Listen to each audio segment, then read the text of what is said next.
Bismillahirrahmanirrahim. Assalamualaikum warahmatullahi wabarakatuh.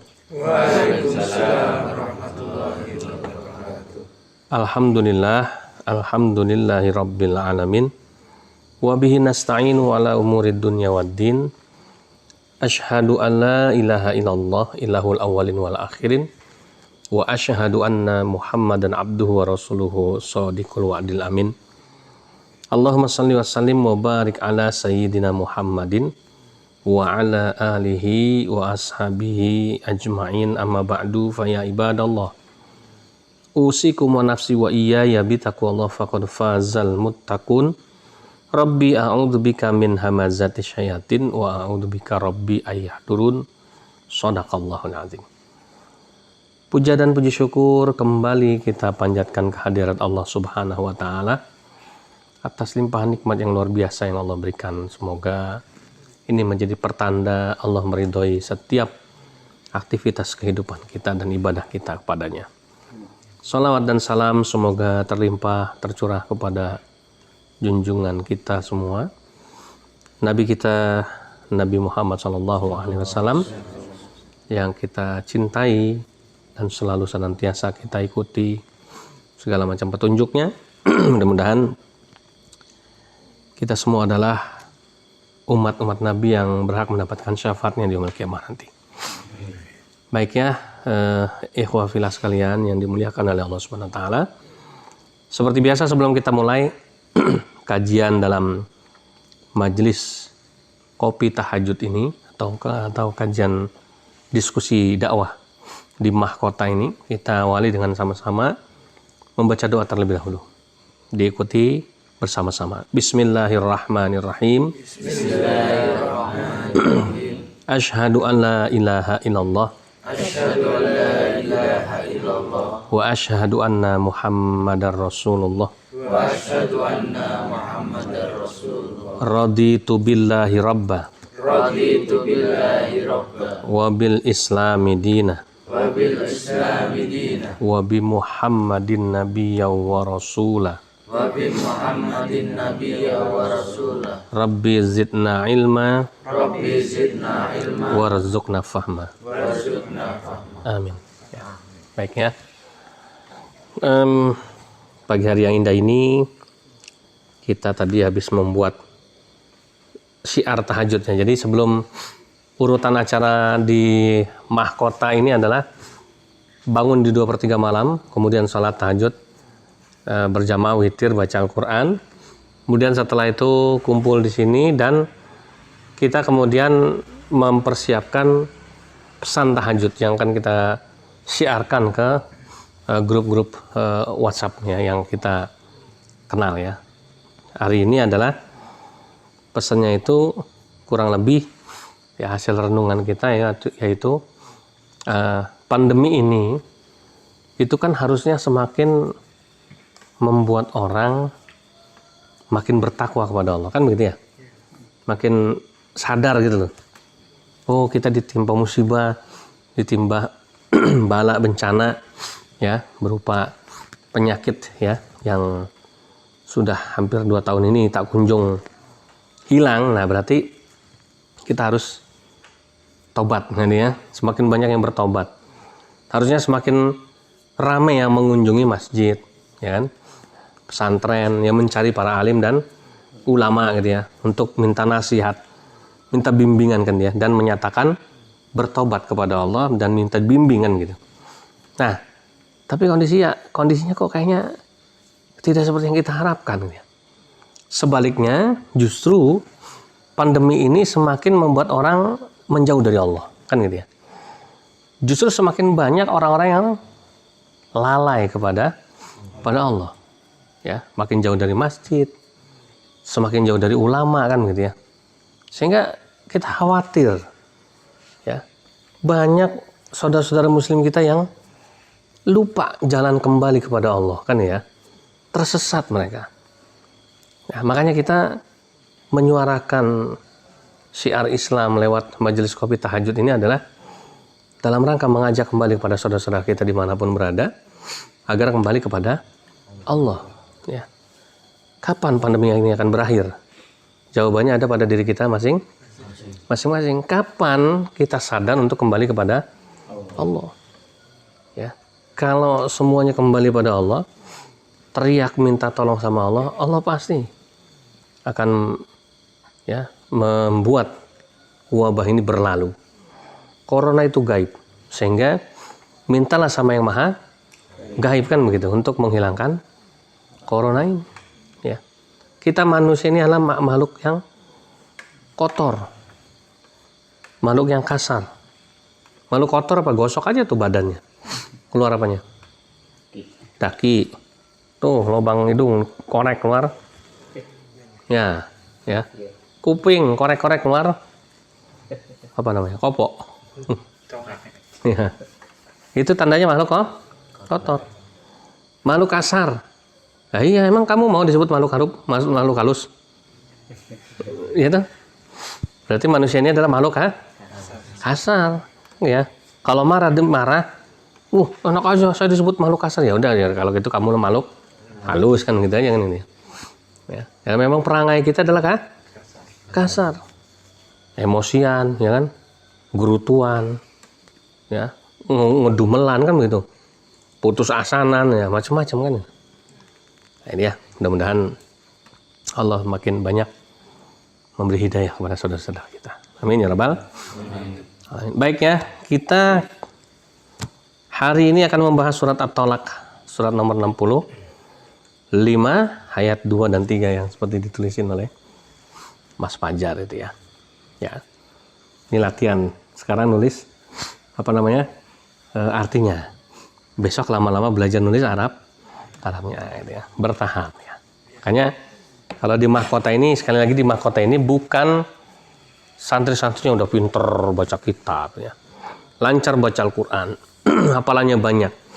Di sini di Al-Hadid ini justru kebanyakan adalah orang-orang yang baru saja hijrah dari zaman jahiliyahnya kepada zaman hidayah, maka harus dimaklumi. Baik ya, dalam ayat yang kedua di akhir ayatnya yang kita baca ya. Saya kayaknya harus pakai kacamata. Karena dari kemarin baca burum. Nah, begitu pakai kacamata, terang gitu ya. Kata Mas Edo, nabinya ini plus ya, gitu ya. Jadi plus itu kalau baca nggak kelihatan, tapi kalau pakai kacamata kelihatan. Di sini ayat ini sebenarnya terkenal ya. Allah berfirman, A'udzubillahi minasyaitonirrajim. Bismillahirrahmanirrahim. Wa may yattaqillaha yaj'al lahu makhraja wa yarzuqhu min haitsu la yahtasib. Ini ayat yang kedua, tapi yang akhir. Ya. Artinya barang siapa yang bertakwa kepada Allah, wa may yattaqillaha ya, yaj'al lahu makhraja. Maka jaminannya adalah Allah berikan jalan keluar dari setiap masalah yang dihadapi. Ya. Masalah yang kita hadapi apa sekarang? Masalah nasional, Corona. Maka kalau mau dikasih jalan keluar dari masalah pandemi yang kita hadapi, kata Allah apa? Bertakwa. Kan begitu ya?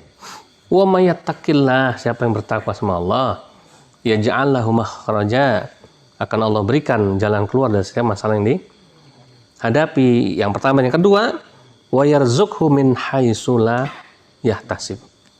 Akan diberikan rezeki dari jalan yang tidak disangka.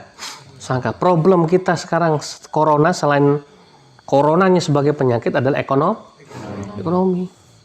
Pemerintah menghabiskan uang triliunan untuk membiayai COVID ini supaya bisa hilang kan gitu ya, bantuan dan lain sebagainya. Kira-kira harganya mahal nggak? Mahal. Bertakwa sama Allah murah nggak? Murah. Ya, harga untuk bertakwa sama Allah murah. Ya, ketimbang tidak takwa, harganya triliunan ternyata. Ya. Jadi kalau mau COVID ini berlalu, bertakwa sama Allah. Allah akan berikan jalan keluar. Yang kedua, Allah akan berikan rizki dari jalan yang tidak disangka. Ekonomi mau membaik. Ya, bertakwa sama Allah kan begitu. Ya. Nah, kemudian yang ketiga dikatakan di sini, ya. Wa yarzuqhu min haitsu la yahtasib, itu sudah masuk ayat yang ketiga awal ya. Panjangannya adalah wa may yatawakkal 'alallah fa huwa hasbuh. barang siapa bertawakal kepada Allah, maka fahuwa hasbu, Allah akan cukupkan. Kita sering zikir hasbunallah wa ni'mal wakil, cukuplah Allah, ya. Ya, cukuplah Allah kan begitu ya. Atau hasbi rabbi jalallah kan begitu. Itu semua bermakna kita merasa Allah sudah mencukupkan kita. Maka wa may yatawakkal 'ala Allah fahuwa hasbuh. Yang kedua rumusnya adalah bertawakal. Setelah bertakwa, jaminannya takwa tadi ada dua ya. Satu, diberikan jalan keluar dari masalah yang dihadapi. Yang kedua, rezeki dari jalan yang tidak disangka. Kemudian yang kedua selain takwa adalah bertawakal. Kalau kita bertawakal, jaminannya apa?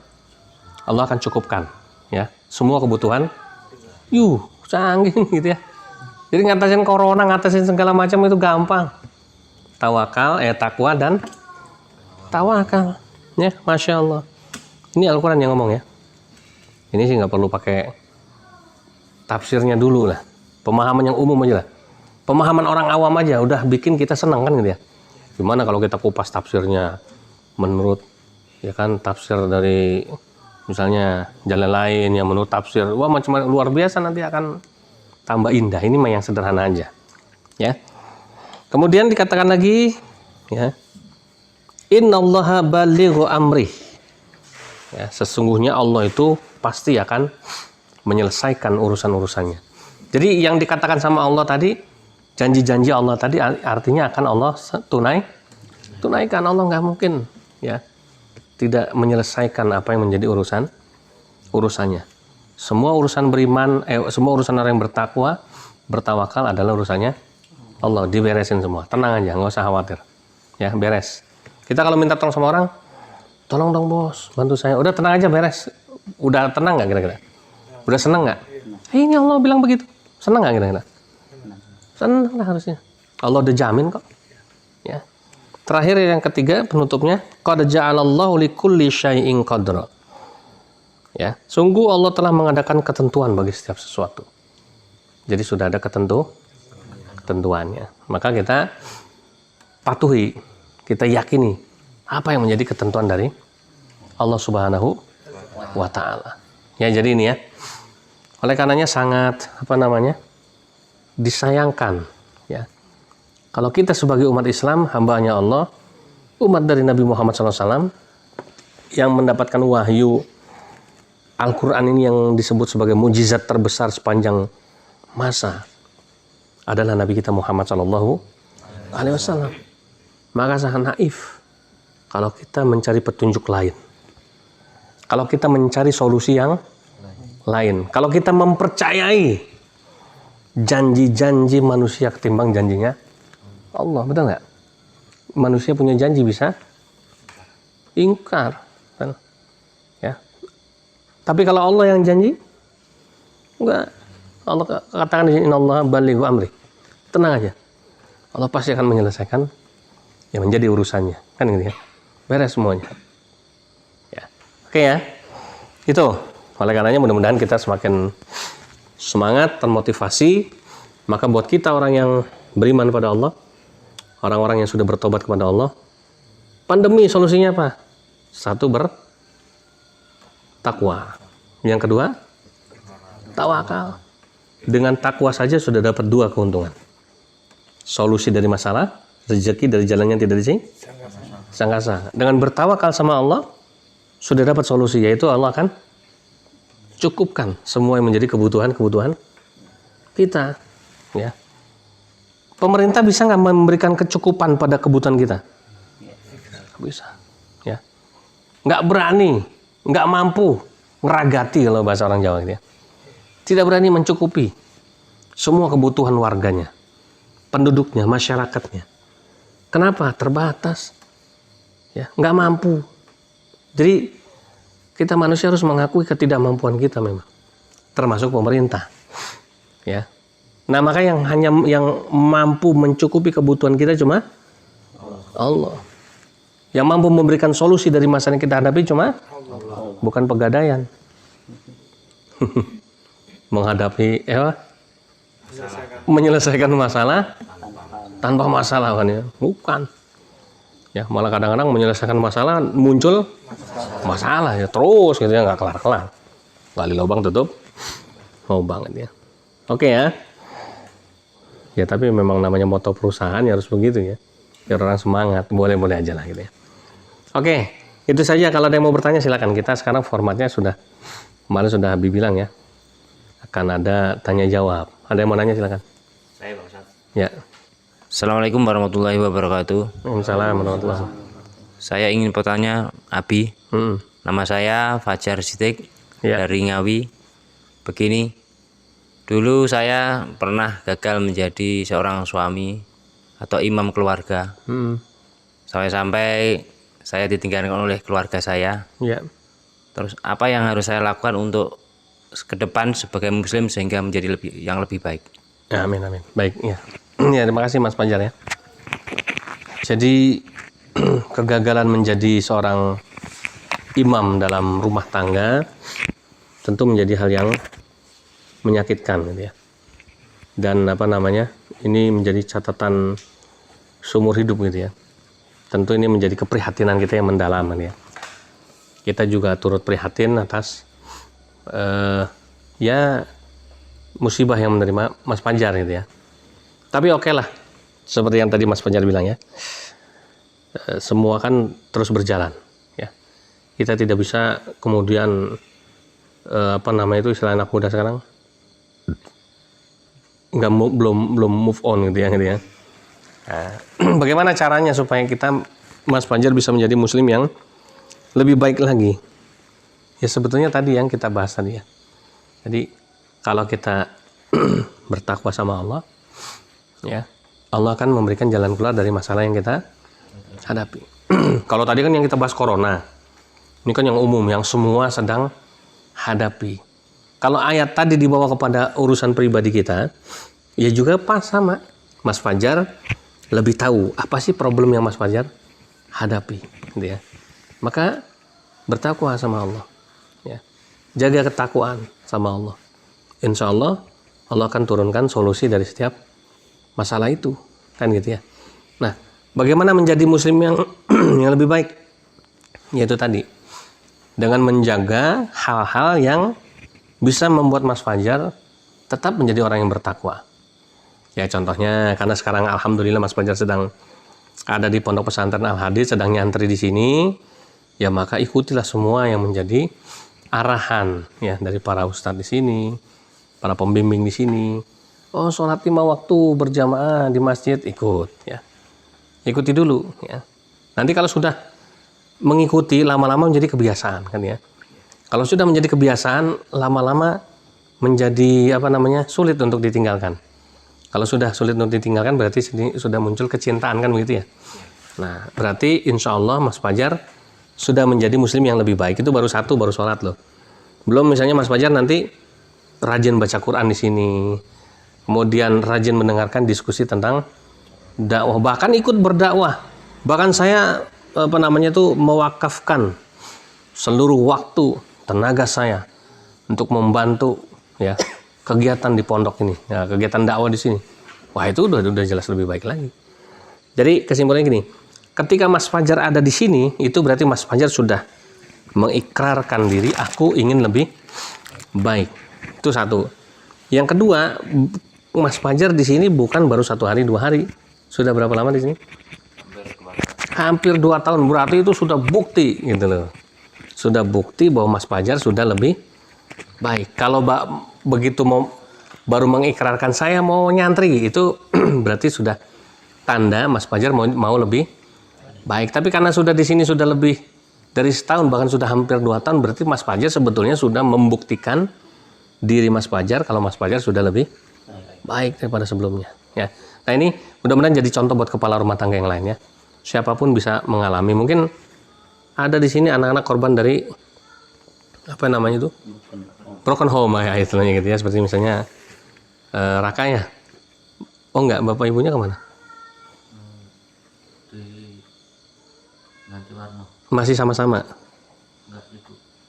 Bapak? Bapak tahu enggak? Nah, itu namanya broken home namanya gitu ya. Ya. Jadi ketika bapak ibu kita sudah tidak bersama-sama lagi, entah yang satu pergi, cerai gitu ya. Nah itu namanya broken home ya. Sama seperti mungkin Mas Edo juga pernah ngalamin ya. Bapak ibunya sejak Mas Edo umur berapa tuh? 5 tahun. Sejak 5 tahun sudah tidak sama-sama lagi, artinya sudah pisah. Sudah cerai ya, atau bahasa kerennya divorce gitu ya kan ini ya. Itu namanya broken home gitu ya.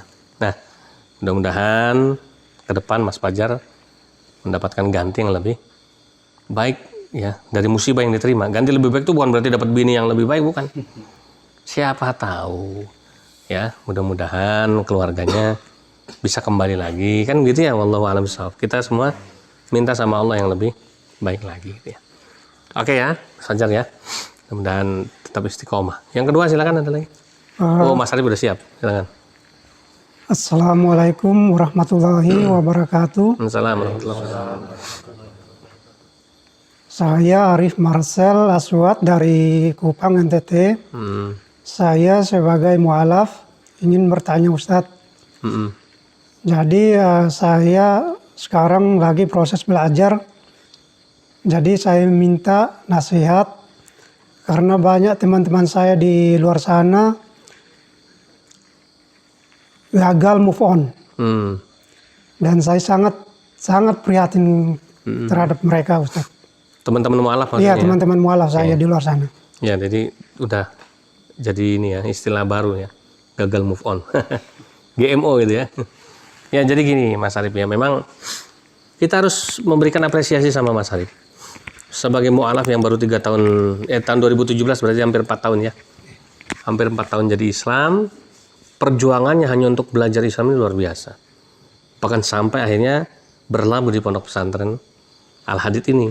Berapa lama sudah di sini? Udah 5 bulan, Ustaz. 5 bulan, Masya Allah. Gitu ya. Jadi setelah dari satu tempat ke tempat lain, datang ke pesantren sana ditolak ya. Datang ke pesantren yang lain ditolak. Bukan karena ditolaknya, bukan karena apa-apa, karena dianggap umurnya sudah ketuaan. Ya. Ya wajar ya, karena banyak pesantren sekarang itu kan orientasinya hanya pendidikan formal. Ya, sehingga dari SD, yang SMP, jadi dianggap kalau yang sudah lebih dari umurnya, udah lebih dari 30 tahun misalnya gitu ya, itu sudah expired gitu ya. Padahal kalau mau belajar itu tidak ada istilah terlambat ya. Tapi oke lah, sudah Mas Arif sudah di sini, jangan jadi pertanyaan Mas Arif ini yang menarik. Ya, gimana nasib teman-teman saya di luar sana, mualaf yang masih gagal move on? Ya, gagal move on itu paham lah saya maksudnya Mas Arif ini. Kegelisahannya dia. Ya, sudah bertahun-tahun bahkan puluhan tahun jadi Islam, jadi mualaf, tapi masih bangga disebut mualaf gitu loh. Kalau jadi mualaf itu kan, oh Mas Arif belum bisa sholat, wajar namanya mualaf. Ya, oh Mas Arif misalnya masih belum hafal bacaan sholat, wajar dia itu mualaf ya. Oh Mas Arif masih belum bisa baca Al-Quran, wajar dia masih mualaf. Tapi ternyata begitu ditanya, udah berapa tahun Mas Arif jadi Islam? Oh sudah 15 tahun yang lalu. Oh itu bukan mualaf lagi, gundulmu gitu ya. Ya, udah 15 tahun, 10 tahun, bahkan 5 tahun, ya itu aja udah sebetulnya sudah terlambat gitu ya. Terlambat move on maksudnya itu ya. Belum terlambat untuk memulai, belum ya. Tapi artinya terlambat move on. Kenapa berlama-lama gitu loh? Kenapa masih bangga dengan label mu'alaf, kemudian melegitimasi? Saya sholatnya belum lancar, gerakannya belum hafal, bacaannya karena saya mu'alaf. Emang udah berapa tahun jadi mu'alaf? Udah 3 tahun ya. 3 tahun ngapain aja, cuma belajar gerakan sholat aja nggak bisa kan begitu ya? Ya, ini namanya mu'alaf tadi, gagal move on tadi. Atau bahasa gampangnya mu'alaf apa? Malas kan ini ya. Malas belajar. Yang paling gampang belajar itu belajar cara sholat kan itu ya. Nggak usah ngapalin, ikut aja rajin. Zuhur tiap hari ke masjid. Lama-lama hafal. Asar ke masjid, maghrib, isya, subuh ikut aja. Kalau mau bacaan sholat memang harus belajar, ngapalin. Sekarang banyak buku tuntunan sholat, bisa belajar dari YouTube. Sudah banyak. Bingung, pusing, minta tolong sama imam masjid setempat, minta tolong sama ustadz yang dikenal, atau minta tolong sama teman muslim kan itu ya. Ajarin dong gue kan itu. Bisa semua. kalau mau ikhtiar, mau usaha. Tapi itu tadi betul kata Mas Arif. Banyak yang jadi Islam sudah bertahun-tahun tapi dia nggak move on. Nah, makanya kalau saya selalu menasihati Mas Arif itu, belajar itu cuma satu syaratnya, sabar. Itu aja. Karena ujian orang belajar itu ujian kesabaran. Ya, kalau nggak sabar, nggak betah di pesantren. Ya makannya nggak enak, tidur baru sebentar udah dibangunin. Ya, sholat 5 waktu suruh berjamaah, tahajud aja pakai jamaah. Subuh aja berjamaah udah susah nih, pakai tahajud suruh jamaah. Ya, sholat duha dioprak-oprak, baca Quran diwajibin kan gitu ya. Tiap hari suruh begini, suruh ikut kajian gitu ya. Ya ribet ya, misalnya gitu ya. Nah, itu namanya mualaf yang orang mau belajar nggak sabar. Ujiannya memang berat dan ujian orang belajar cuma satu, sabar. Udah sabar. Kalau sabar udah bismillah ya Allah, saya mau belajar. Alhamdulillah Mas Arif sudah membuktikan diri selama 5 bulan ini sudah bersabar. Dan akan Allah tunjukkan hasilnya. Kesabaran tidak akan membohongi hasil. Ya. Lihat aja sekarang mukanya. Lebih ustadz daripada yang Islam dari lahir kan? Kalau orang lihat mukanya Mas Arif, nyangka nggak kalau dia mualaf? Enggak, disangkanya ini ustadz lulusan Al-Azhar Mesir kan ya. Jenggotnya panjang, Masya Allah. Ya, kalau ini masih kelihatan muka kafirnya kan gitu ya. Karena apa? Karena sipitnya kelihatan, yang ceknya kelihatan ini ya. Nah itu ya, makanya itu Mas Arif ya, kita Mas Arif menjadi contoh lah dia. Bagaimana biar yang di luar sana, makanya sengaja kita syiarkan ini. Biar mualaf-mualaf di luar sana itu yang masih gagal move on, segera move on. Belum ada kata terlambat untuk move on gitu ya. Tinggal on-nya kapan nih ya. Kalau mau dipencet dari sekarang, sadar, klik on langsung. Kalau masih nunda-nunda, bukan on tapi gitu ya. Ya, jadi kalau udah sadar, udah tahu, oh ya saya ketinggalan. Saya udah 3 tahun jadi Islam. Saya udah 5 tahun. Kok masih belum bisa begini, masih belum bisa begitu? Segera pencet tombol on-nya biar jadi move on. Ya, tapi kalau nggak mau pencet tombol on nanti jadi Nah, itu ya. Baik ya, ada lagi silakan. Saya Abi. Assalamualaikum warahmatullahi wabarakatuh. Assalamualaikum warahmatullahi wabarakatuh. Saya Edward Sahadewa, asal dari Wonosari, Abi. Umur saya 31 tahun. Mungkin pertanyaan saya nggak jauh beda sama Mas Fajar, Abi ya. Oke. Saya sekarang ya gagal juga menjadi imam rumah tangga. Saya udah mengecewakan istri, saya meninggalkan anak juga. Anaknya berapa Mas? Anaknya mau 3. Mau 3 ya. Posisi istri saya juga sedang hamil, tapi saya malah ninggalin dan saya nelantarin. Ya keinginan saya menyadari kesalahan saya, Abi. Ya. Saya cuman pengen bertanya, gimana caranya saya bisa memperbaiki hubungan rumah tangga saya sama istri, saya bisa kembali ke anak istri saya. Gimana caranya saya menjadi suami yang baik, Abi? Amin, amin. Ya. Baik ya, terima kasih Mas. Panggilannya Edo, nama lengkapnya keren. Edward apa? Edward Sahadewa. Sahadewa. Siahaan. Enggak. Oh enggak. Ya asli Jawa tadi ya. Masya Allah ya. Memang ujian orang berumah tangga itu banyak ya. Sabaran ya kan, kemudian saling pengertian ya. Termasuk ya macam-macam hal ya. Namun jadi kita kadang-kadang jadi laki-laki ini ujiannya lebih berat memang ya. Karena laki-laki ini kan yang tugasnya keluar rumah mencari nafkah. Kalau ujian ibu rumah tangga itu ya juga berat, tapi lebih kepada seputar persoalan di dalam rumah ya, dengan anak ya kan, dengan mertua misalkan ini ya, dengan suami.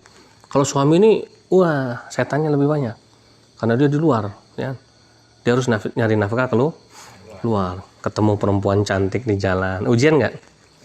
Ujian ya, ketemu sama misalnya temen SD dulu gitu ya, yang laki-laki nih ya, udah bukan perempuan lagi. Ternyata teman SD-nya sekarang udah jadi orang brengsek kan gitu. Kita kan nggak tahu. Misalnya gitu contoh gitu ya. Ketemu sama komunitas, kelihatannya bagus. Oh ternyata malah jebakan Batman. Ya itu setan semua di situ misalnya gitu ya. Hanya kita ada yang ngajak bisnis partner, nggak taunya di situ. Ya ternyata cuma tipu tipu aja kita kebacut ya. Ternyata masuk ke dalam kubangan judi nggak kerasa, macam-macam banyak sekali. Ya, ternyata golongan orang-orang yang suka minum minuman keras, wah luar biasa ya.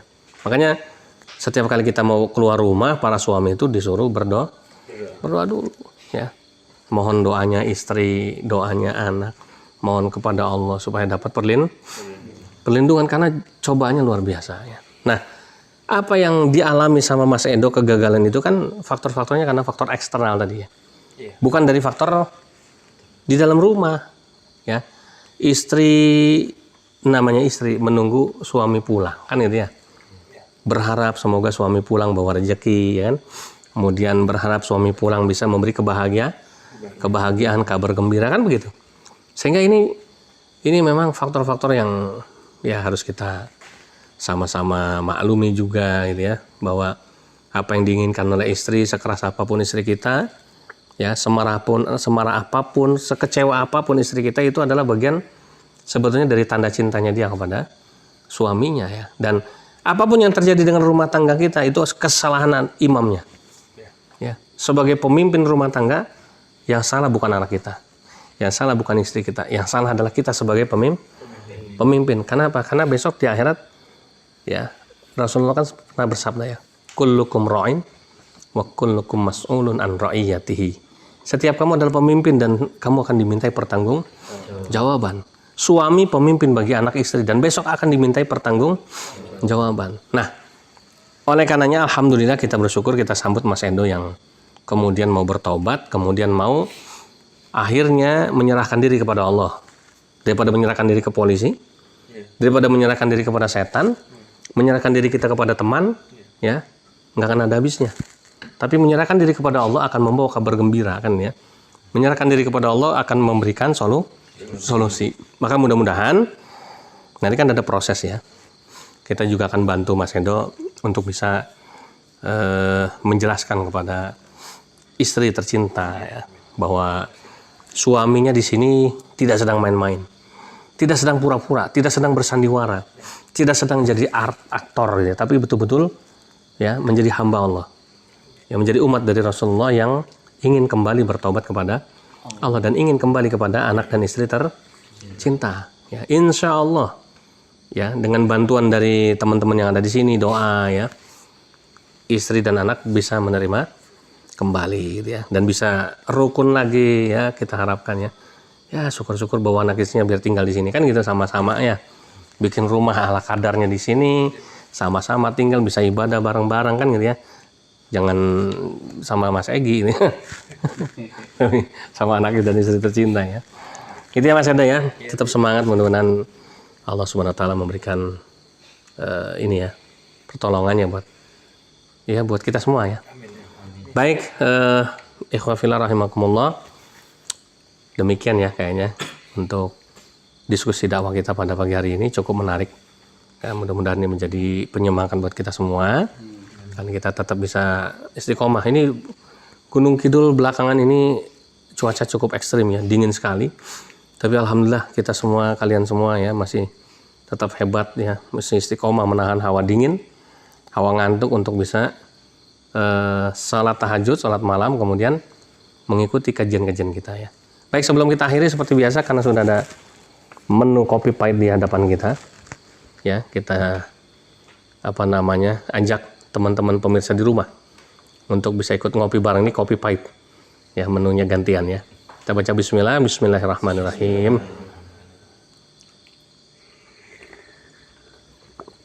Oh masya Allah, pahitnya luar biasa. Nggak apa-apa ya, kalau ada biasa yang pahit nanti dapat yang manis, bersyukur ya. Nah itu Mas Ipin temannya dibagi minumnya, dihabisin sendiri ya. Nah ini nih bonekanya Mas Ipin selalu setia menemani. Oke, terima kasih sekalian pemirsa sekalian yang sudah setia menonton ya. Mudah-mudahan menjadi ibrah buat kita semua, dan sama-sama sebelum kita akhiri, ingat jangan lupa dukung channel kami, Never Ending Dakwah Channel. Singkatannya NET Channel ya, warnanya merah. Ya, klik tombol subscribe, like, kasih komentar yang positif, dan pencet lonceng notifikasi untuk mendapatkan video-video terbaru dari kami ya di dalam majelis kopi tahajudnya. Jazakumullah khairan katsira walafu minkum. Kita tutup dengan baca doa penutup majelis. Subhanakallahumma rabbana wa bihamdika asyhadu an la ilaha illa anta astaghfiruka wa atubu ilaik. Da'wahum fiha subhanakallahumma wa tahiyyatuhum fiha assalamu akhiru da'wahum alhamdulillahirabbil alamin. Al-haqqu min rabbik fala takunanna minal mumtarin. Billahi taufiq wal hidayah. Assalamualaikum warahmatullahi wabarakatuh.